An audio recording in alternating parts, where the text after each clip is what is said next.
Hello বন্ধুরা, আজকে আবার একটা ভিডিও নিয়ে চলে এসেছি। আজকের ভিডিওটা হচ্ছে পিঠে পার্বণ। আজকে ইতু পুজো। অঘ্রাণ মাসের প্রত্যেক রবিবারে এই ইতু পুজোটা পালন করা হয়। আর শেষ রোববারে এই পিঠে পার্বণের উৎসবটা প্রত্যেকের ঘরেই, বাঙালিদের প্রত্যেকের ঘরেই কম বেশি হয়ে থাকে। তো আজকে সেই শেষ রবিবার, তাই আমিও লেগে পড়েছি পিঠে বানাতে। আজকের দিনে পিঠেটা বানাতেই হয়, তাই আমিও বানাচ্ছি। আর এই পিঠেটা বানানো হয় চাল ও কলাইয়ের ডালকে ভিজিয়ে রেখে সেটাকে ভালো করে বেটে নিতে হয়।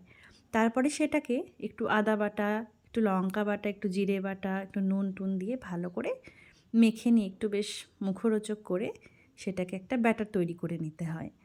তারপরে সেটাকে তাওয়ার মধ্যে একটুখানি সর্ষের তেল দিয়ে তারপরে সেই ব্যাটারটা তাওয়ার মধ্যে দিয়ে দিতে হয়।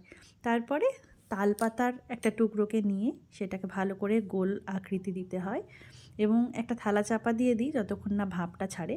ভাপটা ছেড়ে গেলেই খুব সুন্দর গোল গোল রুটির মতো অটোমেটিকলি বড়াগুলো উঠে আসবে। তারপরে সেগুলো আপনারা গুড় বা যে যেরকম পছন্দ করে সেই সমস্ত কিছু দিয়ে খেতে পারেন। তো কে কে সরচুগুলি বড়া খেয়েছো আর কে কে খেতে পছন্দ করো অবশ্যই কমেন্ট করে জানাবে। আর আজকের ভিডিওটা যদি ভালো লাগে তাহলে লাইক কমেন্ট শেয়ার করবেন।